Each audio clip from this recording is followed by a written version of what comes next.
Start करते हैं economics. और इकोनॉमिक्स में हम लोगों ने अपने लास्ट लेक्चर में एलपीजी के बारे में समझ लिया था। LPG means liberalisation, privatisation, globalisation. ठीक है, लास्ट लेक्चर में हम लोगों ने क्या देखा था? LPG, LPG, LPG, liberalisation, privatisation, globalisation. इसे कब लागू किया गया था एलपीजी रिफॉर्म? तो 1991 में। उस वक्त कहेगा कि एलपीजी रिफॉर्म के टाइम में प्रधानमंत्री कौन थे? नरसिम्हा राव। प्रधानमंत्री थे नरसिम्हा राव। नरसिम्हा राव। फाइनेंस मिनिस्टर कौन थे? फाइनेंस मिनिस्टर थे मनमोहन सिंह। मनमोहन सिंह। ठीक है, मन के मोहन, मनमोहन सिंह। ठीक है, डॉक्टर मनमोहन सिंह। ठीक है, नॉर्मली हम लोग मनमोहन सिंह बोलते हैं। ठीक है, मनमोहन सिंह। उसके बाद एलपीजी में क्या हुआ था? तो लिबरलाइजेशन के लिए, जो लिबरलाइजेशन का मतलब था कि कंपनियों के लिए जो भी नियम कानून थे, प्राइवेट कंपनियों हो या फॉरेन की कंपनियां हो, उनके लिए नियम कानून को इजी किया गया था, लूज किया गया था। प्राइवेटाइजेशन में प्राइवेट कंपनियों को बढ़ावा दिया गया था। ठीक है, और ग्लोबलाइजेशन के जरिए भारत को पूरी दुनिया से जोड़ा गया था। 1995 के बाद ग्लोबलाइजेशन का जो स्तर था, लेवल था, वो भारत में बहुत तेजी से फैला था, क्योंकि ग्लोबलाइजेशन के लिए हमें इंटरनेट की जरूरत होती है। इंटरनेट तो खोजा जा चुका था बहुत पहले ही, लेकिन जो उसकी सर्च इंजन जिसे आज हम लोग यूज करते हैं, गूगल 1995 के बाद ही तेजी से बहुत क्या हुआ था? डेवलप हुआ था। और उसी के साथ ग्लोबलाइजेशन यानी पूरी दुनिया एक दूसरे के साथ जुड़ी थी, इसलिए 1995 के बाद ही ग्लोबलाइजेशन बहुत तेजी से फैला था। इतनी सारी चीजें हम समझ चुके थे लास्ट लेक्चर में। अब आज हम लोग समझने जा रहे हैं स्पेशल इकोनॉमिक जोन। इसे समझेंगे, स्पेशल इकोनॉमिक जोन।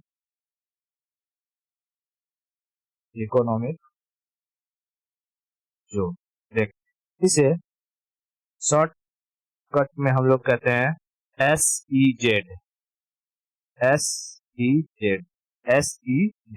अब देख, ये जो स्पेशल इकोनॉमिक जोन है ना, इसके अंदर कई सारी चीजें आ जाती हैं। जैसे अगर मैं कहूं ये स्पेशल इकोनॉमिक जोन का एरिया है, तो इसी में तुझे एक मिल जाएगा फ्री ट्रेड जोन। ठीक है, फ्री ट्रेड जोन, और ये पूरा स्पेशल इकोनॉमिक जोन। अब देख, स्पेशल इकोनॉमिक जोन हम किसे कहेंगे? कि किसी भी देश का कोई एक पर्टिकुलर ऐसा हिस्सा अगर तुझे बहुत तेजी से डेवलप करना है, तो उस पर्टिकुलर एरिया में तू क्या कर दे? टैक्स की कमी कर दे। जैसे मैं तुझे आराम से समझाता हूँ, इसको समझ कि ये है हमारा प्यारा भारत। ठीक है, प्यारा भारत, और तू चाहती है कि इस भारत में राजस्थान का डेवलपमेंट बहुत तेजी से हो। ठीक है, तो जो इनकम टैक्स का स्लैब होगा, मतलब कि टैक्सेशन सिस्टम होगा, वो पूरे भारत के लिए सेम होगा। टैक्सेशन सिस्टम पूरे भारत के लिए सेम होगा। तो अगर तू इस राजस्थान में एक ऐसा स्टेट गवर्नमेंट ऐसा करे कि यहाँ पर एक स्पेशल रूल लागू कर दे कि यहाँ राजस्थान में जो भी कंपनी आएगी, उस कंपनियों को जहाँ पूरे भारत में कोई भी प्लांट लगाने के लिए 30% टैक्स लगता था, वहां हम उन कंपनियों से सिर्फ 10% ही टैक्स लेंगे। तो यानी कंपनियों को कितने परसेंट टैक्स का फायदा हुआ? 20%। सारी देश की जो कंपनियां हैं वो कहां भाग के आ जाएंगी? राजस्थान में। और जब कंपनियां आती हैं तो कंपनियों के आने की वजह से एम्प्लॉयमेंट जनरेट होता है। उस राज्य में इकोनॉमिक एक्टिविटी बढ़ेगी, इंफ्रास्ट्रक्चर डेवलप होगा, गरीबों का उद्धार होगा, गरीबी धीरे धीरे मिटेगी। क्यों? क्योंकि लोगों को रोजगार मिलेगा तो पैसा आएगा तो बेरोजगारी खत्म होगी और गरीबी धीरे धीरे दूर हो जाएगी। और धीरे धीरे देखते ही देखते यहाँ का जो राजस्थान वाला एरिया है, जिस पर्टिकुलर एरिया से टैक्स कम लिया जा रहा है वो एरिया डेवलप्ड हो जाएगा कि नहीं हो जाएगा? हो जाएगा। तो यही पर्पस से भारत के तू जितने भी डेवलप्ड शहर देखती होगी वो इसलिए डेवलप हुए कि वहां पर 1991 के एलपीजी रिफॉर्म के बाद कुछ सालों के बाद क्या किया गया, उसे स्पेशल इकोनॉमिक जोन को घोषित किया गया, स्पेशल इकोनॉमिक जोन बनाया गया। यानी कि स्पेशल इकोनॉमिक जोन हम उस एरिया को कहते हैं जहां पर गवर्नमेंट पूरे देश की पूरे देश की इकोनॉमी के साथ ही एक दूसरी अलग किस्म की इकोनॉमी पर ध्यान देती है। यानी अगर पूरे देश में 30% टैक्सेशन सिस्टम चल रहा है तो उस पर्टिकुलर एरिया में कितना चल रहा होगा? 10%। यानी वहां की टैक्सेशन सिस्टम, जहां पर स्पेशल इकोनॉमिक जोन है वहां का टैक्सेशन सिस्टम बाकी एरिया के टैक्सेशन सिस्टम से अलग होगा। बात समझ में आई? तो स्पेशल इकोनॉमिक जोन क्या होता है, ये चीज क्लियर हुआ क्या? क्या होता है स्पेशल इकोनॉमिक? हाँ, फिर से समझाता हूँ, ठीक है, फिर से समझ। ठीक। जैसे जब एलपीजी रिफॉर्म आया था, ठीक है, अब ऐसा सोच, जैसे ही एलपीजी रिफॉर्म आया रहेगा, एलपीजी रिफॉर्म के आते ही प्राइवेट कंपनियां बनी होंगी ढेर सारी, ग्लोबलाइजेशन के जरिए विदेशों से, मान ले बांग्लादेश से कंपनियां यहाँ मान ले आ रही हैं, ठीक है, बांग्लादेश से कंपनियां भारत में आना चाहती हैं, लेकिन पूरे भारत में 30% टैक्सेशन सिस्टम लगा हुआ है, ऐसा मान के चलते हैं, ठीक है। उसी वक्त गुजरात सरकार ने सोचा कि हमें अपने एरिया को डेवलप करना है।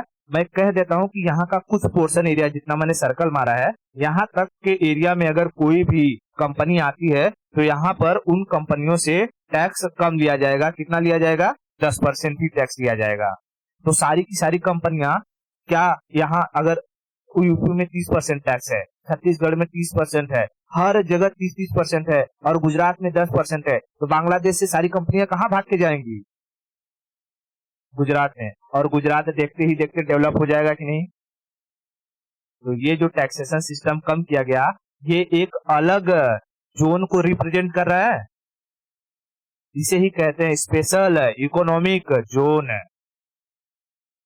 ठीक है। और तू अगर कभी ध्यान दी होगी, जो स्पेशल इकोनॉमिक जोन एरिया होता है ना, गवर्नमेंट वहां पर बहुत सिक्योरिटी रखती है, वहां पर आने वाली कंपनियों को बहुत अच्छा अच्छा ट्रीटमेंट देती है, मतलब कि उनको कोई भी परेशानी ना हो, इस बात का ख्याल रखा जाता है। वहां पर लेबर आसानी से मिल जाए, इस बात का ख्याल रखा जाता है। यहाँ से पोर्ट, यानी कोई भी चीज बने तो वो विदेशों में आराम से क्या हो सके, एक्सपोर्ट हो सके, उस बात का ध्यान रखा जाता है। पोर्ट का जो वहां पर पोर्ट होगा उनका इंफ्रास्ट्रक्चर डेवलप किया जाता है, ठीक है। गवर्नमेंट बहुत अच्छे से ख्याल रखती है, और जब गवर्नमेंट प्राइवेट कंपनियों की ख्याल रखेगी तो बहुत सारी दूसरे देशों से भी प्राइवेट कंपनियां उस एरिया में आएंगी, और जब उस एरिया में प्राइवेट कंपनी आएंगी तो अपना कारखाना उसी एरिया में खोलेंगी। कारखाना खोलेंगी तो उन्हें लेबर चाहिए, लेबर जब लेंगी तो लेबरों को जॉब मिलेगा, बहुत सारे एम्प्लॉयमेंट जनरेट होंगे, और उस राज्य के जो भी सीएम वगैरह होंगे उनकी वाह वाह वाह वाह वाह वाह होगा कि नहीं होगा? तो अगर तू आज जो देखती है नोएडा डेवलप्ड है, या तेरा चेन्नई डेवलप्ड है, बेंगलुरु डेवलप्ड है, ठीक है, उसके बाद तेरा ये गुजरात का सूरत वाला एरिया डेवलप्ड है, ये सब किस लिए डेवलप्ड हुए? क्योंकि इन लोगों ने अपने हर जगह पर क्या किया, स्पेशल इकोनॉमिक जोन को चालू किया था। मुंबई डेवलप्ड है, पुणे डेवलप्ड है, कैसे डेवलप्ड हुए? स्पेशल इकोनॉमिक जोन की वजह से, स्पेशल इकोनॉमिक जोन की वजह से। इतना समझ में आया क्या? ओके, अब देख तो फिर से एक जगह लिख देता हूं। तो स्पेशल इकोनॉमिक जोन में कहेगा, अगर तो कोई तुझसे पूछेगा कि स्पेशल इकोनॉमिक जोन क्या होता है, तो तू कैसे एक्सप्लेन करेगी, क्या कहेगी? स्पेशल इकोनॉमिक जोन क्या होता है, कोई तुझसे पूछा तो तू क्या कहेगी?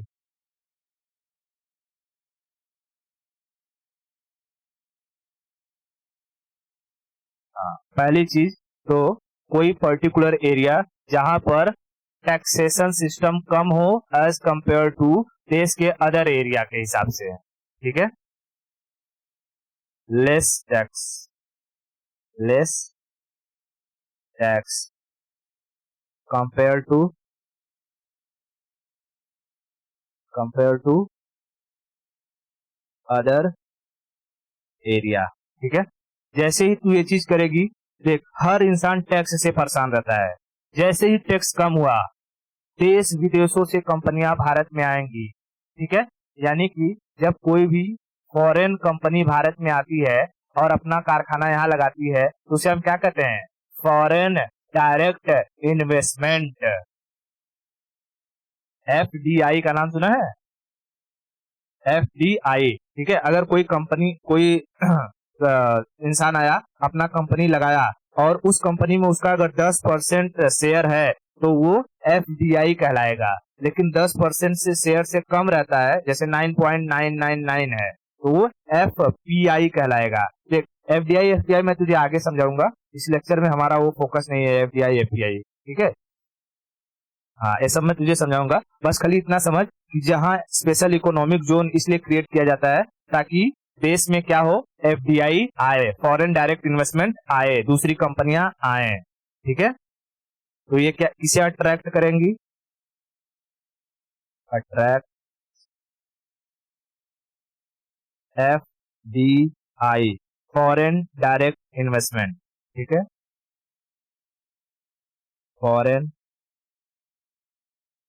Direct investment. ठीक है, फॉरेन से कंपनियां कहाँ आएंगी? भारत में आएंगी। ठीक है, फॉरेन से कंपनियां भारत में आएंगी। अब जब ये आएंगी, एफडीआई आएगा, तो एफडीआई आने के साथ क्या बढ़ेगा? एम्प्लॉयमेंट, इंक्रीज्ड एम्प्लॉयमेंट, या एम्प्लॉयमेंट जनरेशन कर लिखता हूं ना, जनरेट एम्प्लॉयमेंट। ठीक है, जनरेट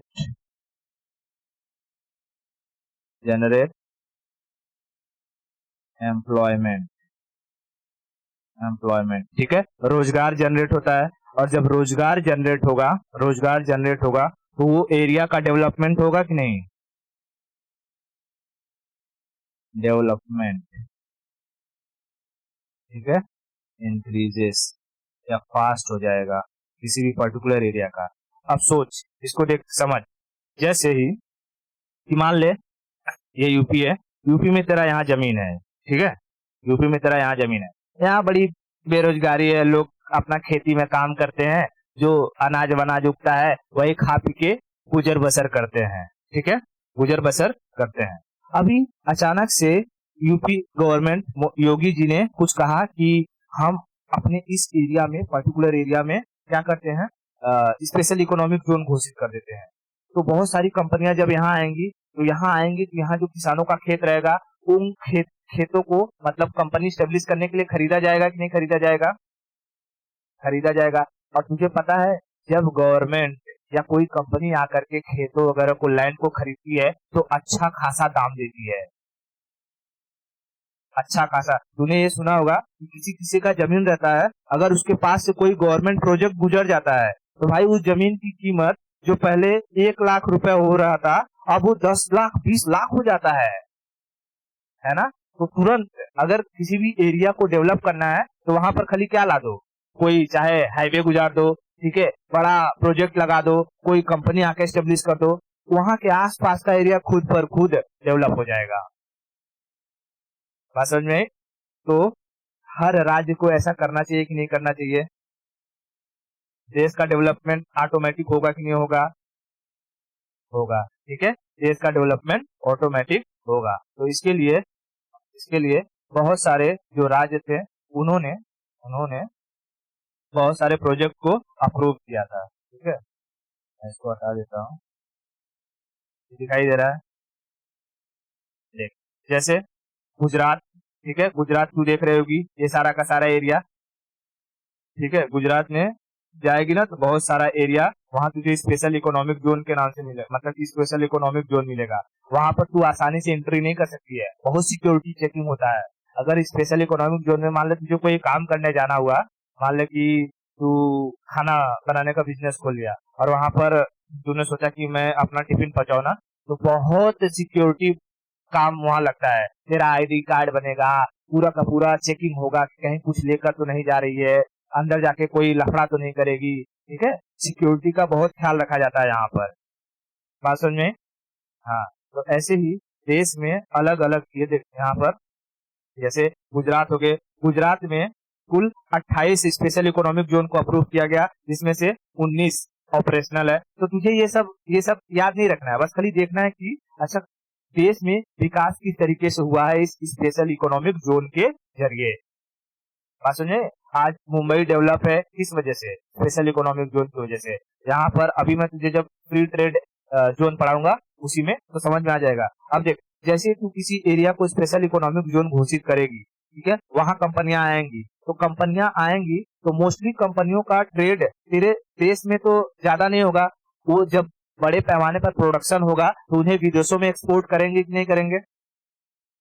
करेंगे। तो विदेशों में एक्सपोर्ट करने के लिए उन्हें पोर्ट का एक्सेस चाहिए कि नहीं चाहिए? पोर्ट पर लगने वाले जो कस्टम ड्यूटी है उस कस्टम ड्यूटी से छुटकारा चाहिए कि नहीं चाहिए? तो ऐसे एरिया, ऐसे राज्य जो तू इसके किनारे हैं, इसके समुद्र के किनारे हैं, वहां पर स्पेशल इकोनॉमिक जोन के साथ साथ तुझे एक और जोन बनाना पड़ता है, फ्री ट्रेड जोन। लेकिन फ्री ट्रेड जोन में एक शर्त रखनी पड़ती है कि इस फ्री ट्रेड जोन वाले एरिया में जो भी कंपनी प्रोडक्शन करेगी उस प्रोडक्शन को भारत के अंदर सेल नहीं करेगी, ठीक है। इस फ्री ट्रेड जोन में और कम लिया जाता है टैक्स, टैक्स को और कम कर दिया जाता है, ठीक है, टैक्स को और कम कर दिया जाता है। लेकिन यहाँ से बनने वाले सामान को कहाँ भेजना रहता है? फॉरेन में, ठीक है। फॉरेन में जब यहाँ से सामान बिके जाएगा तो भारत में क्या आएगा? डॉलर, डॉलर आएगा। तो FTJ यानी फ्री ट्रेड जोन से क्या फायदा होता है? देश में विदेशी मुद्रा बढ़ता है, फॉरेन रिजर्व बढ़ता है, ठीक है। तो किसी भी अगर कोई देश है वो चाहता है, जैसे श्रीलंका है, अगर श्रीलंका ये करता कि अपने देश में स्पेशल इकोनॉमिक जोन खोल देता, स्पेशल इकोनॉमिक जोन के साथ फ्री ट्रेड जोन खोल देता, दूसरी कंपनियां वहां पर आके प्रोडक्शन करती और उस प्रोडक्शन को वो विदेशों में बेचती, तो वहां से फॉरेन रिजर्व आता कि नहीं आता इसके श्रीलंका के पास? लेकिन ये बैला है, ये तो जाएगा क्या लेने? हमको टैक्स दे दो, टैक्स दे दो। चाइना जी के पास जाएगा और चाइना इतना टैक्स दे देगा कि इनके अब्बा भी नहीं चुका पाएंगे। और आज डूब गए। इन लोग को भी इकोनॉमिक्स पढ़ाना चाहिए, ठीक है। तो जो नेता परेता होते हैं ना, इन लोग को अगर इकोनॉमिक्स का आता पता रहेगा तभी अपने देश और अपने राज्य का डेवलपमेंट कर सकते हैं। नहीं तो नहीं पता रहेगा ना, तू लेके जाएगी सर देखिए ऐसा ऐसा प्रोजेक्ट है, हम चाहते हैं ऐसा कराना, बोलेगा पहले ये पूछेगा हमारा कट कितना देगा। कट देगा तो आगे बात करेंगे। वो सुनेगा ही नहीं तेरा क्या प्लान है, क्या है, देश के लिए अच्छा है खराब है या नहीं, पहला मेरा कट लाओ। बात समझ में। तो ये स्पेशल इकोनॉमिक जोन समझा? ओके। स्पेशल इकोनॉमिक जोन से क्या क्या फायदे होते हैं मुझे एक बार बता दें। स्पेशल इकोनॉमिक जोन से क्या क्या फायदे होते हैं मुझे बता दे।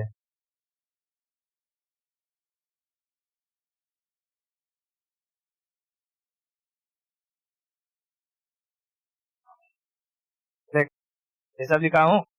इन्वेस्टमेंट को अट्रैक्ट करता है, एम्प्लॉयमेंट जनरेट होता है, डेवलपमेंट होता है इंफ्रास्ट्रक्चर का, फॉरेन फॉरेक्स रिजर्व आता है, ठीक है, एक्सपोर्ट वहां से इंक्रीज होता है, और मेक इन इंडिया प्रमोट कर सकती है कि नहीं कर सकती है कि हम सामान भारत में बना है।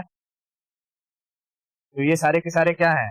बेनिफिट है स्पेशल इकोनॉमिक जोन के, ठीक है। स्पेशल इकोनॉमिक जोन के ये सारे के सारे बेनिफिट है, ठीक है। चल फटाफट इसको पढ़ दे, आंख बंद करके 4 बार बोल एकदम। स्पेशल इकोनॉमिक जोन क्या होता है, वहां पर क्या किया जाता है और उसके क्या क्या फायदे हैं, बोल।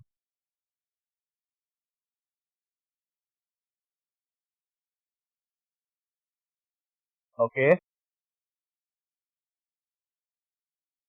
इन्वेस्टमेंट अट्रैक्ट करता है, एम्प्लॉयमेंट जनरेट करता है, ओके आगे। डेवलपमेंट होता है, फॉरेन रिजर्व आता है,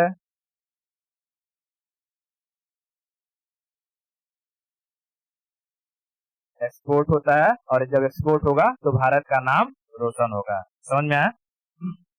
ओके, अब हम लोग समझते हैं इसी स्पेशल इकोनॉमिक जोन का सब हिस्सा होता है या सब टाइप होता है free trade zone.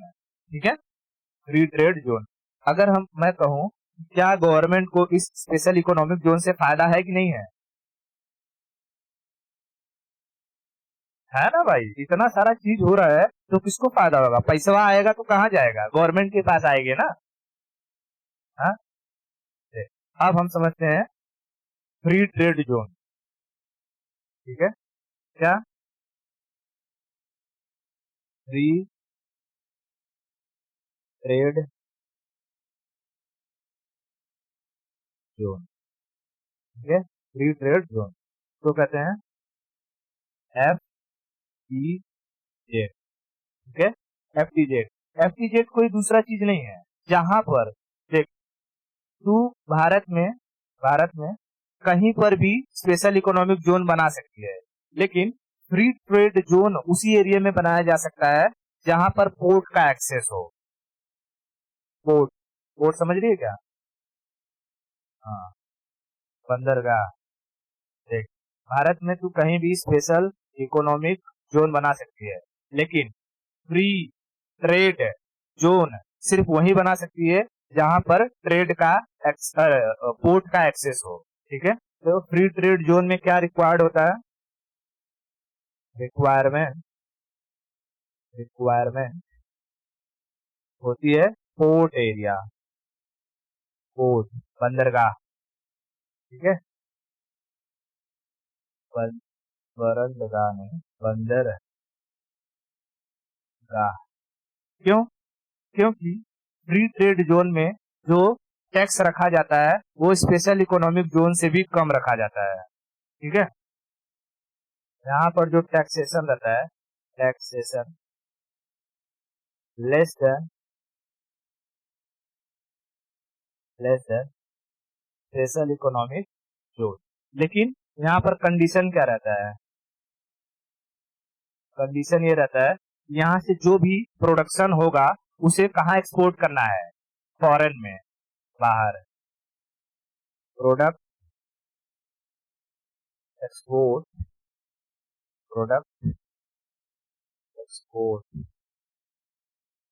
Outside India, outside India.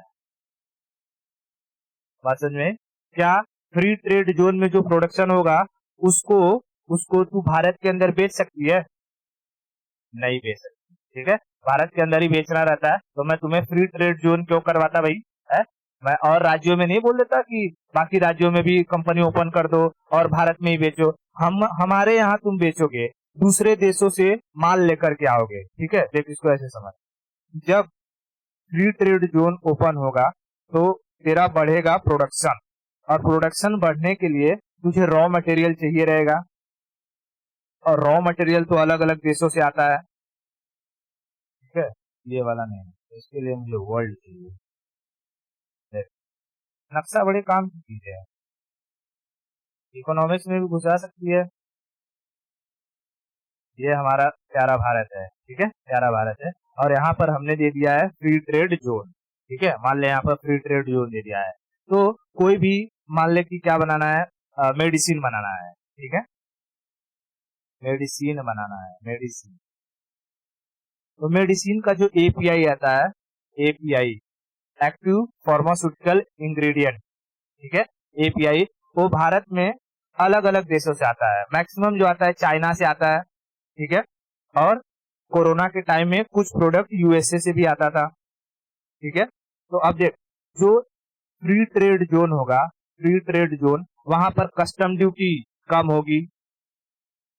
Custom duty या तो बहुत लेस होगी या तो उसे फ्री कर दिया जाएगा। यानी कि यहाँ जो बंदरगाह पर जो भी तुम्हारे कंपनी के लिए जो भी सामान आएगा उसे बिना कोई टैक्स दिए ही भारत के अंदर ले लिया जाएगा। और तुम अगर उस सामान से दवाई बना करके हमारे ही भारत में बेचोगे तो हमें लॉस होगा कि नहीं होगा? होगा ही, क्योंकि हमने तुमसे कस्टम ड्यूटी नहीं लिया, यानी तुम्हारा प्रोडक्ट सस्ता हो जाएगा। भारत में बेचोगे तो भारत की जो कंपनियां रहेंगी जो भारत में कस्टम ड्यूटी दे करके दवाई बना रहेंगी, उनका दवाई महंगा रहेगा, उनकी दवाई बिकेगी नहीं और उनकी कंपनी डूब जाएगी।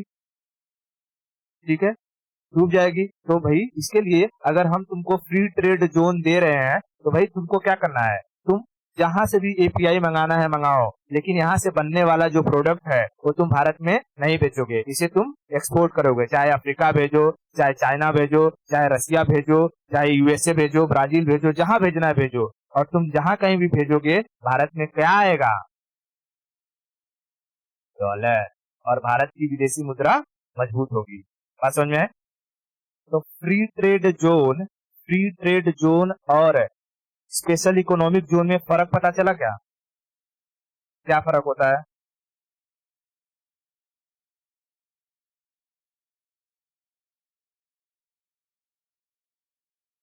ठीक है। और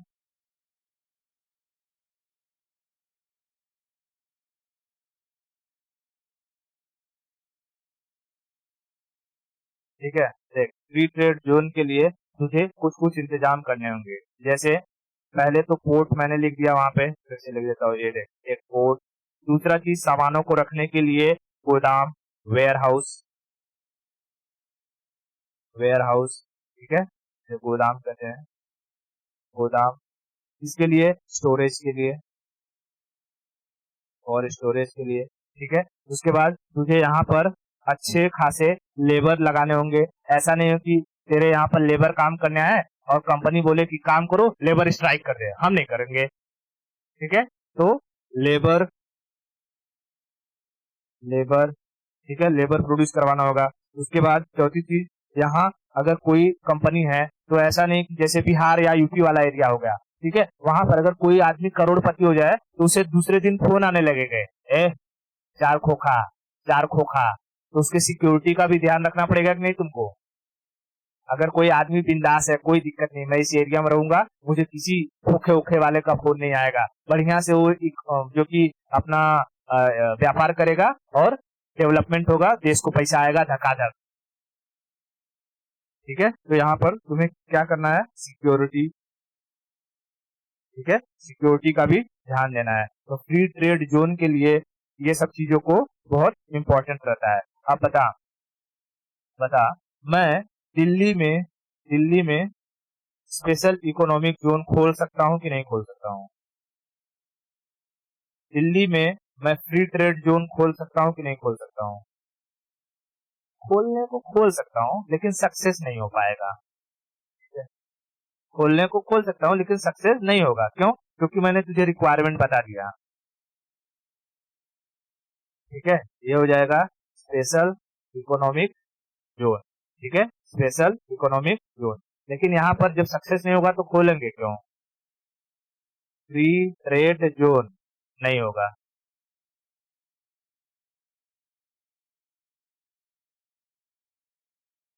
हाँ, फ्री ट्रेड जोन तू खोलने को कर देगी, लेकिन सक्सेस यहाँ से अब बेचारा उसे भेजना है तो क्या हवाई जहाज से भेजेगा? हवाई जहाज से कितना साला खर्चा होगा बे? हाँ, हवाई जहाज से सबसे चीपेस्ट, हमने ट्रांसपोर्टेशन पढ़ा है कि नहीं पढ़ा है ज्योग्राफी में? सबसे चीपेस्ट ट्रांसपोर्टेशन कौन सा होता है? वाटरवेज। तो वाटरवेज अगर फ्री ट्रेड जोन करना है और तुमने कंडीशन दिया है कि यहाँ की सामानों को तुम्हें विदेशों में एक्सपोर्ट करना है, भारत में नहीं बेचना है, ठीक है, इनलैंड ट्रेड नहीं करना है, तो भैया उसको पोर्ट चाहिए कि नहीं चाहिए? तो तुम पोर्ट वाले एरिया में करो ना फ्री ट्रेड जोन, वहीं सक्सेस होगा। तो इसके लिए गुजरात, गुजरात में फ्री ट्रेड जोन को ओपन किया गया। तो आज गुजरात डेवलप है कि नहीं है? Free trade zone. यहाँ पर कौन सा बंदरगाह है? कांडला बंदरगाह, कांडला पोर्ट। हालांकि अभी तुझे पोर्ट्स के बारे में पढ़ाया नहीं हूँ, बट पढ़ा दूंगा। ठीक है, कांडला पोर्ट यहाँ है। ठीक है, कांडला, कांड करते हैं लोग,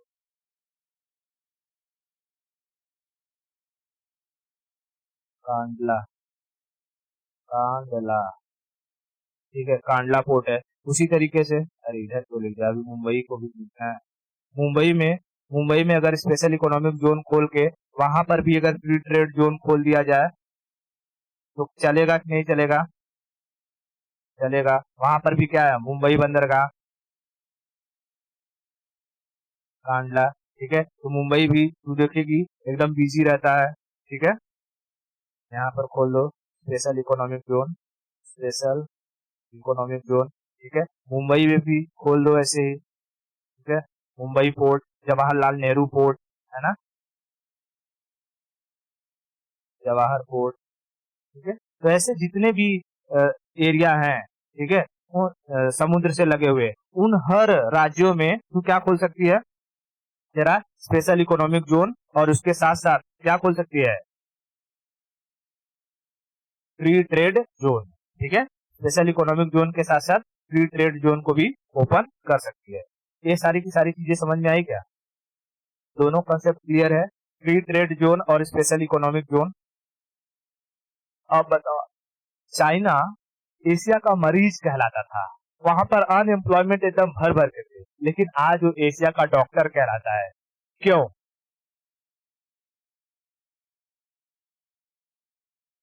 चल धकाधक बता दे, ऐसे नहीं। तूने मुझसे इकोनॉमिक पढ़ा है तो एकदम धकाधक मुंह खोल के बोलना चाहिए एकदम, ऐसे मरेले जैसे नहीं कि लेबर दिए।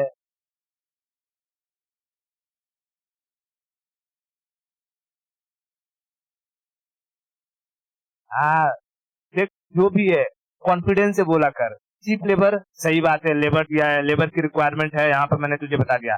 तो तूने वहां पर देख, चाइना में अगर हम बात करते हैं, ठीक है, चाइना, चाइना की पॉलिसी क्या रही कि, अरे यार, चाइना साला, चाइना, ठीक है।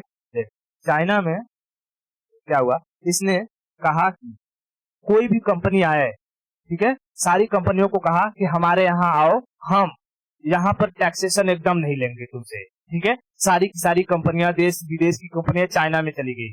टेस्ला, टेस्ला के बारे में मैंने तुझे बताया था।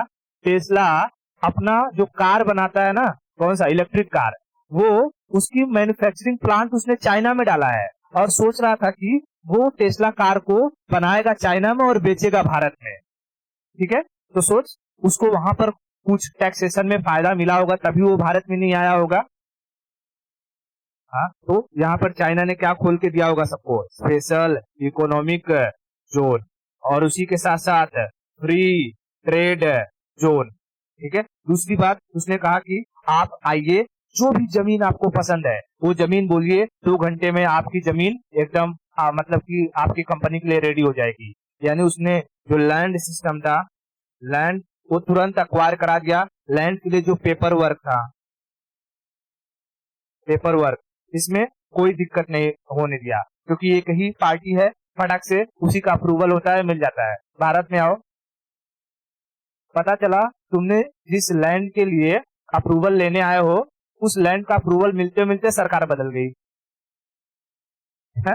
तो यहाँ पर एक ये भी वजह हो जाती है, भारत में बहुत सारी कंपनियां नहीं आ पाती हैं, ठीक है। तीसरी चीज इसमें लेबर, लेबर कहा कि आपको हमारे यहाँ एकदम ट्रेंड लेबर मिलेंगे, और एकदम टाइम पर आने वाले, टाइम पर काम करने वाले। अगर आपकी कंपनी में आईफोन बनता है ना, तो आईफोन को असेंबल करने का जो जो लेबर रहेगा ना, वो सिर्फ आईफोन को असेंबल करना ही जानता है, विद इन सेकंड में आईफोन को असेंबल कर देगा। वो स्किल्ड लेबर है। उसने लोगों को प्रोवाइड, कंपनियों को क्या प्रोवाइड करवाया, skilled labour, skilled labour. Bharat में होता है ऐसा? हाँ, एक ही आदमी है, उसको बोलोगे भाई घर बना दोगे, हाँ बना दूंगा। पेंट मार दोगे, हाँ मार दूंगा। मोबाइल खोल दोगे, हाँ खोल दूंगा। आज भी खोपड़ी खोल दोगे, हाँ खोल दूंगा। सब कर देगा, और एक भी काम ढंग से नहीं करेगा। स्किल्ड लेबर, ठीक है, स्किल्ड लेबर। अब यहाँ लेबरों को उसने, कंपनी को क्या कहा कि देखो, यहाँ पर चाइना में लेबर सुबह 8 बजे से काम शुरू करता है, 11 बजे तक करता है, ठीक है। 8 से 11 बजे तक, 11 बजे से लेकर के 2 बजे तक ये लोग सोते हैं, खाना पीना खा करके 2 बजे तक एकदम बढ़िया क्या करते हैं, सोते हैं। और उसके बाद उठ करके 2 बजे से लेकर के फिर रात के 8 बजे तक एकदम जम के काम करते हैं, ठीक है। ये इनका सिस्टम रहता है। और तुझे पता है दोपहर में खाना खा लो, खाना खा के 2 घंटा आराम से एकदम दबा के सो लो, उसके बाद काम करने की एफिशिएंसी बढ़ जाती है कि नहीं बढ़ जाती है? बढ़ जाती है। ठीक है, और हमारे यहाँ भारत में अगर तुझे वर्कर को बुलाया है तो 9 बजे का टाइम देगा और करते करते करते करते वो 10 बजे आएगा। धीरे धीरे आएगा, पैंट मोड़ेगा, शर्ट मोड़ेगा, तंबाकू खाएगा, खैनी, खाते खाते वो 10:30 बजा देगा। काम शुरू करते करते उसका लंच का टाइम हो जाएगा। लंच करने के बाद वो थोड़ा सा बीड़ी उड़ी पिएगा, आराम करने लगेगा, और 5-6 बजते बजते 5-6 बजे से वो जाने की तैयारी शुरू कर देगा। यानी जो काम एक दिन का रहेगा वो उसे 10 दिन तक ले जाएगा। तो बता, ऐसे लेबरों से कोई कंपनी काम करवाएगी? नहीं। तो भारत में लेबर्स को भी ये चीज सोचना चाहिए कि अगर हमसे कोई 10 रुपए का काम करवा रहा है तो मैं उसे 20 रुपए का काम करके दूं, ताकि दोबारा वो आदमी जब मैं उसे उस काम की जरूरत पड़े तो मुझे ही बुलाए, और वैसे ही उसके रिलेटिव में कहीं पर भी किसी को जरूरत पड़े तो मेरा ही नंबर दे। तो उससे बता, वो जो आदमी रहेगा वो आदमी कभी खाली बैठेगा? समझ में आ रहा है कि किस तरीके से एम्प्लॉयमेंट जनरेट होता है? ठीक है, तो यहाँ पर चाइना ने ये काम करवाया, लेबर ओबर को अच्छे से पहुंचवाया। ठीक है, उसके बाद उसका तो सारा का सारा जो इकोनॉमिक सिस्टम था, लोन वोन देने का सिस्टम रहता है, चाइना खुद ही लोन दे देता है, कोई दिक्कत नहीं है। पूरी दुनिया को लोन देता है, तो अपने देश में आने वाली कंपनियों को लोन नहीं देगा वो? तो पैसा भरमार है। तो इसलिए ऐसे करते करते चाइना ने धीरे धीरे, जहाँ वो एशिया का मरीज कहलाता था, वो क्या बन गया? एशिया का डॉक्टर। समझ में आया? तो ये पॉलिसी भारत में अपनानी चाहिए कि नहीं अपनानी चाहिए? दुश्मन से दुश्मनी रखना अच्छी बात है, लेकिन दुश्मन की खासियत क्या है उससे सीखना भी तो चाहिए। तुम दुश्मन से लड़ना तो चाहते हो, लेकिन उसका मेन पॉइंट क्या है, वो किस तरीके से इतना मजबूत बना है, उससे सीखते तो हो नहीं। हा? सिर्फ नेशनैलिटी का नारा लगाने से देश आगे नहीं बढ़ता है। बात समझ में? ठीक है, अब देख, ये तुझे स्पेशल इकोनॉमिक जोन और फ्री ट्रेड जोन समझ में आ गया। इन दोनों ही स्पेशल इकोनॉमिक जोन से भी और फ्री ट्रेड जोन से भी देश में गवर्नमेंट को पैसा आता है कि नहीं आता है? आता है। ठीक है, तो देख, फ्री ट्रेड जोन है, ठीक है, पता, मैं अगर ये चीज लगा रहा हूँ, जैसे ये बंदरगाह, ये बंदरगाह की जरूरत कहाँ पड़ेगी? स्पेशल इकोनॉमिक जोन में या फ्री ट्रेड जोन में? फ्री ट्रेड जोन में। ठीक है, फ्री ट्रेड जोन में। स्पेशल इकोनॉमिक जोन में दे दोगे तो और भी अच्छा है, तो देश के अंदर जो कि सप्लाई तो कर ही रहा है, उसका मन किया तो देश के बाहर भी एक्सपोर्ट करेगा। ठीक है, तो और फ्री ट्रेड जोन, ठीक है, तो देख रही है, अगर तेरा अच्छा खासा पोर्ट हो तो इतना इतना सारा माल आता है यहाँ से, लेबर हो फटाफट उतारने वाले, हाँ, सीधा एकदम सड़कें हो अच्छी, यहाँ से आए सीधा माल यहाँ लोड हो, मतलब कि अनलोड हो, यहाँ से लोड हो और देश के दूसरे विदेशों में चला जाए, या तेरे देश के अंदर से बंद करके यहाँ पर लोड हो, यहाँ पर आए पोर्ट, इस पे बड़ी बड़ी जहाजों पर जो कि आकर के लोड हो जाए और यहाँ से दूसरे देशों में एक्सपोर्ट हो जाए। कितना अच्छा रहेगा, कंपनियों को कोई टेंशन नहीं, बढ़िया एकदम मस्त फ्री, वो लोग अपना काम करेंगे और देश को बैठे बैठे पैसा आएगा। बात समझ में आ रही है? तो तुझे मौका मिलेगा तो करेगी कि नहीं करेगी? बिल्कुल। ठीक है, तो free trade zone, special economic zone, इतना समझ में आ गया। अब हम लोग समझते हैं कि देश को और कहां से पैसा आता है, और उसे हम कहते हैं डिस इन्वेस्टमेंट, विनिवेश। तीसरी चीज डिस इन्वेस्टमेंट, डिस इन्वेस्टमेंट। ठीक है, देख, एक होता है डिस इन्वेस्टमेंट और एक होता है इन्वेस्टमेंट, निवेश, इन्वेस्टमेंट। डिस इन्वेस्टमेंट का हिंदी कहते हैं विनिवेश, विनिवेश, और इन्वेस्टमेंट का हिंदी होता है निवेश। ठीक है, निवेश। जब भी जब भी गवर्नमेंट अपनी कंपनी को प्राइवेट हाथों में बेच दे वो कहलाता है डिस इन्वेस्टमेंट। ठीक है, अब इसको ऐसे समझ, जैसे कि तू है अपने घर में और कुछ ऐसी सिचुएशन आ गई कि तुझे अचानक से 20 लाख रुपए की जरूरत पड़ गई, 20 लाख रुपए की जरूरत पड़ गई। तू अपना घर बेचेगी तो 20 लाख रुपए आ जाएंगे कि नहीं आ जाएंगे? आ जाएंगे। तो तू अपना घर बेच देगी और तुझे 20 लाख रुपए मिल जाएंगे। अगर तूने उस 20 लाख रुपए जो मिले हैं उसका सही इस्तेमाल किया, ठीक है, तो तू उस 20 लाख से हो सकता है 20 करोड़ बना ले। लेकिन अगर उसी 20 लाख का तूने सही इस्तेमाल नहीं किया, डांस में फूक दिया, जाके बार में हुक्का पी गई, दारू पी गई, खाना पीना खा गई, ठीक है, 20 लाख रुपए को अगर यूं ही गवा दी तो तेरे पास जो चीज पहले तेरा घर था एक रहने का सहारा, वो अब तो जा ही चुका है और तेरा पैसा भी खत्म हो गया और तू कंगाली के कगार पे चली जाएगी। ठीक है, ऐसे ही जब देश को पैसे की जरूरत पड़ती है तो देश में जो देश की संपत्ति है, जैसे रेलवे देश की है, हाँ, एयर इंडिया गवर्नमेंट की थी, ठीक है, ओएनजीसी गवर्नमेंट की है, सेल वेल गेल गवर्नमेंट की है। अगर गवर्नमेंट को अगर टैक्स से पैसा जैसे कम आ रहा हो और गवर्नमेंट चाहती है कि देश में और इंफ्रास्ट्रक्चर को बढ़ाना है और पैसे की जरूरत है और वो दूसरे देशों से लोन नहीं लेना चाहती है, तो गवर्नमेंट क्या करेगी? अपने जो भी चीजें हैं अपनी, उसे प्राइवेट हाथों में बेच देगी। जैसे उसने एयर इंडिया को कितने 16,000 करोड़, एयर इंडिया को उसने मुझे लगता है 18,000 करोड़ में बेचा था। ठीक है, एयर इंडिया को गवर्नमेंट ने 18,000 करोड़ में बेच दिया और उसे खरीदा किसने? जिसने एयर इंडिया को चालू किया था उसी ने अल्टीमेटली आकर के एयर इंडिया को खरीदा। ठीक है, एयर इंडिया को खरीदने से टाटा को फायदा नहीं हुआ कुछ। ठीक है, देख, क्योंकि एयर इंडिया को 18,000 करोड़ में टाटा ने तो खरीद लिया, लेकिन एयर इंडिया का हर महीने ना 60,000, ठीक है, कुछ 60,000 करोड़ या इतने का उसका हर महीने का घाटा जा रहा है एक तरीके से। मतलब 60,000 करोड़ में थोड़ा अमाउंट में मुझे ये गड़बड़ लग रहा है, लेकिन जैसे 18,000 करोड़ दे करके खरीदा है, लेकिन उसको ना, हाँ, उससे ज्यादा उसका खर्चा चला जा रहा है। क्यों? क्योंकि एयर इंडिया को गवर्नमेंट ने पूरी तरीके से बर्बाद कर दिया है।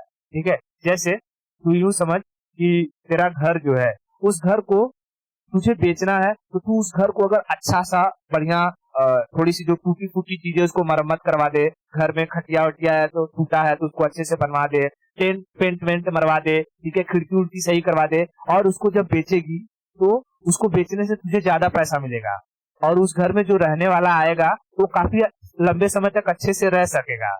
ठीक है, लेकिन वही घर है, वो घर पहले अच्छा था, फिर तूने उसे धीरे धीरे यूज करते करते वो टूटता गया, फूटता गया, पतरा टूट गया है, ठीक है, खिड़की की जाली टूट गई है, जंग खा गई है, फर्श टूट गया है, तू उसको कुछ बनवाए ही नहीं और वैसे बेच दे किसी को। लेकिन कोई ऐसा इंसान हो जिसका उस घर से पुराना नाता हो, वो घर बहुत मजबूरी में उसने बेचा हो और वो उसी घर को खरीद लेगा, तो क्या उसे उस घर खरीदने से फायदा मिलेगा?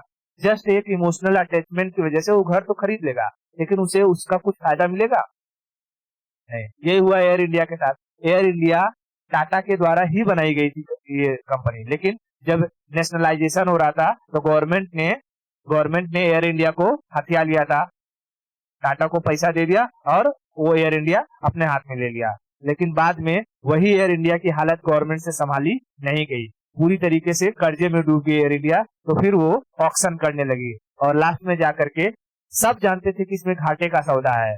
ठीक है, इसलिए कोई दूसरी कंपनी नहीं खरीदी उसको। टाटा को पता था कि घाटे का सौदा है, लेकिन ये एक बोलते ना इमोशन की बात थी जिसे शुरू हमने ही किया था और आज हमारे ही आंखों के सामने ये डूब रही है। इसे कैसे डूबने दे? टाटा ने खरीद लिया, बात समझ आई? लेकिन टाटा को इसमें कुछ फायदा नहीं है। तो डिस इन्वेस्टमेंट से क्या देश में पैसा आता है कि नहीं आता है? डिस इन्वेस्टमेंट, जब गवर्नमेंट अपनी चीजों को प्राइवेट हाथों में दे दे उसे डिस इन्वेस्टमेंट कहते हैं। डिस इन्वेस्टमेंट, देख, जब भी, अरे गवर्नमेंट को पैसा आता है ना, अबे तेरा खुद की प्रॉपर्टी तू बेचेगी तो तुझे पैसा मिलेगा कि नहीं मिलेगा? तो गवर्नमेंट की प्रॉपर्टी थी एयर इंडिया, एयर इंडिया को बेचा तो गवर्नमेंट को पैसा मिला कि नहीं मिला? तो वही तो बोल रहा हूँ, डिस इन्वेस्टमेंट से गवर्नमेंट को पैसा मिलता है कि नहीं मिलता है? मिलता है। पहले समझते डिस इन्वेस्टमेंट क्या होता है। Government property, government sell their property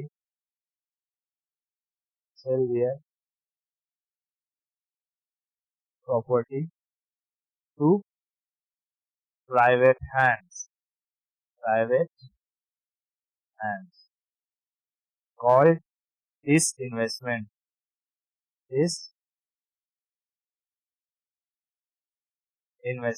ठीक है, disinvestment ठीक है। जैसे एग्जांपल में तू क्या याद रखेगी, एग्जांपल में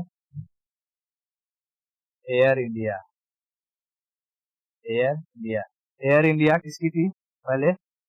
गवर्नमेंट की। अरे मतलब इनिशियल में नहीं, अभी तो गवर्नमेंट के हाथ में थी ना, गवर्नमेंट की। और उसे फिर इसने बेच दिया किसको? टाटा को। ठीक है, टाटा को किसने? 18,000 करोड़। ठीक है, 18,000 करोड़। बात समझ में? 18,000 करोड़। तो ये 18,000 करोड़ टाटा ने दिए होंगे किसको? गवर्नमेंट को। तो गवर्नमेंट के पास पैसा आया कि नहीं आया? तो डिस इन्वेस्टमेंट से भी पैसा आता है। ठीक है, डिस इन्वेस्टमेंट से पैसा आता है, जैसे सेज से आता है। ठीक है, उसके बाद फ्री ट्रेड जोन से आता है, वैसे डिस इन्वेस्टमेंट से भी पैसा आता है। अब दूसरा समझते हैं इन्वेस्टमेंट। जैसे कि जब भी ये मान ले क्या है, यूएसए है। ठीक है, यूएसए, और ये है इंडिया। यूएसए की मान ले एप्पल कंपनी है, वो इंडिया में आई। ठीक है, एप्पल कंपनी इंडिया में आई, इंडिया में प्लांट लगाएगी अपना, इंडिया में अपना प्लांट लगाएगी कि नहीं लगाएगी? लगाएगी। जब प्लांट लगाएगी तो प्लांट लगाने के लिए पहले उसे लैंड खरीदना होगा, लैंड खरीदने के लिए पैसा देगी, तो पैसा देगी तो इस लैंड पर उसे टैक्स देना होगा कि नहीं देना होगा? गवर्नमेंट को पैसा आ गया। फिर उसके बाद यहाँ पर जो इंफ्रास्ट्रक्चर बनाएगी, सीमेंट, बालू, गिट्टी, छड़, ये सब के सब हमारे देश के अंदर ही है, देश के अंदर ही प्रोड्यूस हो रहा है, और देश के अंदर से ही जब ये लोग खरीदेंगे तो हमारे देश को पैसा मिलेगा कि नहीं मिलेगा? मिलेगा। फिर उसके बाद लेबर लगेंगे, लेबर काम करेंगे, लेबर को सैलरी मिलेगा, लेबर खर्चा करेंगे, फिर देश को पैसा आएगा कि नहीं आएगा? आएगा। फिर यहाँ पर एप्पल कंपनी मान ले बन के तैयार हो गई। एप्पल कंपनी जब तैयार हो जाएगी तो उसमें एप्पल के फोन बनेंगे। एप्पल के फोन बनने के लिए जो भी वर्कर लगेंगे, उसके बाद एप्पल का फोन बनने के लिए जो प्रोडक्ट लगेगा, उन सबको तुम दूसरे देश से लाओगे। ठीक है, दूसरे देश से लाओगे तो कस्टम दोगे, कस्टम ड्यूटी वगैरह दोगे, उससे भी पैसा आएगा कि नहीं आएगा? आएगा। यानी कि इन्वेस्टमेंट करने से भी दूसरी कंपनियां, यानी कोई प्राइवेट कंपनी अगर देश में आकर के इन्वेस्टमेंट करे तो उसे ही क्या करते हैं हम लोग? निवेश, इन्वेस्टमेंट करते हैं। ठीक है, या कोई दूसरी प्राइवेट कंपनी हो, जैसे टाटा हो। ठीक है, टाटा और अडानी की कोई कंपनी हो। ठीक है, अडानी, इस अडानी की कंपनी को टाटा ने मान ले खरीद लिया। ठीक है, अडानी की कंपनी को टाटा ने खरीद लिया। टाटा भी प्राइवेट, अडानी भी प्राइवेट। ठीक है, टाटा भी प्राइवेट, अडानी भी प्राइवेट। यानी जब एक प्राइवेट कंपनी दूसरे प्राइवेट कंपनी को खरीद लेती है तो उसे हम लोग इन्वेस्टमेंट करते हैं। लेकिन या इसको इस तरीके से कहा कि एक प्राइवेट कंपनी जब किसी प्राइवेट कंपनी को अपनी प्रॉपर्टी बेच देती है उसे इन्वेस्टमेंट करते हैं। लेकिन जब कोई गवर्नमेंट अपनी प्रॉपर्टी को प्राइवेट हाथों में बेच देती है उसे हम लोग डिस इन्वेस्टमेंट कहते हैं। बात समझ में आया? तो देख, इन्वेस्टमेंट से भी पैसा आता है देश में और डिस इन्वेस्टमेंट से भी पैसा आता है। लेकिन अगर कोई तुझसे पूछेगा बताओ देश के लिए डिस इन्वेस्टमेंट अच्छा है कि इन्वेस्टमेंट अच्छा है?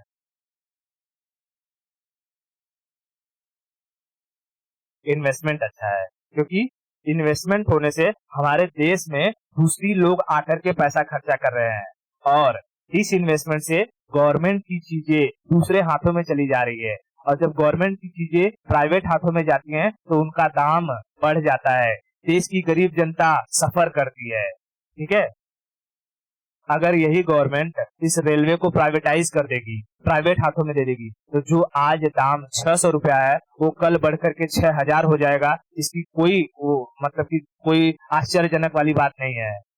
ठीक है, बात समझ में आ रही है? हाँ, तो ये डिस इन्वेस्टमेंट और इन्वेस्टमेंट का कॉन्सेप्ट समझ में आया क्या? डिस इन्वेस्टमेंट और इन्वेस्टमेंट से देश में पैसा आता है कि नहीं आता है? डिस इन्वेस्टमेंट देश के लिए अच्छा है कि इन्वेस्टमेंट देश के लिए अच्छा है? तो बता, डिस इन्वेस्टमेंट इन्वेस्टमेंट तू किसे कहेगी? दोनों में अगर कोई पूछेगा फर्क क्या है तो?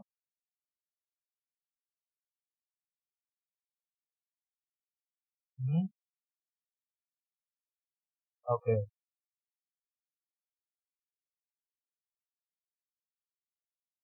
हाँ, ठीक है। सेल और purchase, other private companies, other private company, ठीक है, कॉल्ड इन्वेस्टमेंट, इन्वेस्टमेंट, क्योंकि हम लोग कोई चीज खरीदते हैं क्यों? उसमें इन्वेस्टमेंट करते हैं ना, कहते हैं ना कि भाई अपना पैसा शेयर मार्केट में इन्वेस्ट करो, मतलब शेयर मार्केट में डालो और वही पैसा क्या देगा तुम्हें? रिटर्न देगा। तो कोई विदेशी कोई दूसरी कंपनी है, ठीक है, ये है टाटा मार्केट। इकोनॉमिक्स थोड़ा मस्त चीज है, बस खाली समझ में आना चाहिए। इस दिन समझ में आया तो बढ़िया है, नहीं समझ में आया तो समझ लो सर के ऊपर गया।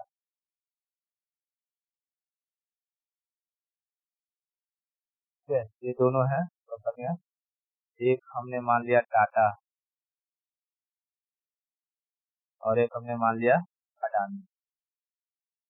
ठीक है, अडानी। टाटा ने इस अडानी कंपनी में इन्वेस्ट किया, पैसा डाला, तो ये क्या हो गया? इन्वेस्टमेंट। बात समझ में आई? इन्वेस्टमेंट। और वही ये गवर्नमेंट थी, गवर्नमेंट ने अपनी एयर इंडिया को टाटा को दे दिया, तो क्या करवाया? Disinvestment. ठीक है, तो भारत को यानी देश को कहाँ कहाँ से पैसे आते हैं? अगर हम पूछे कि हमने क्या क्या पढ़ा आज? Special economic zone, special economic zone से क्या देश में पैसा आता है कि नहीं आता है? आता है। फ्री ट्रेड जोन, पैसा आता है कि नहीं आता है? इस इन्वेस्टमेंट, इस इन्वेस्टमेंट, पैसा आता है कि नहीं आता है? और इन्वेस्टमेंट, इन्वेस्टमेंट, पैसा आता है कि नहीं आता है? ठीक है, सारी चीज कंसेप्ट क्लियर है एकदम? ओके, आज के लिए इतना रखते हैं, बाकी की स्टोरी हम लोग नेक्स्ट लेक्चर में करेंगे। ओके।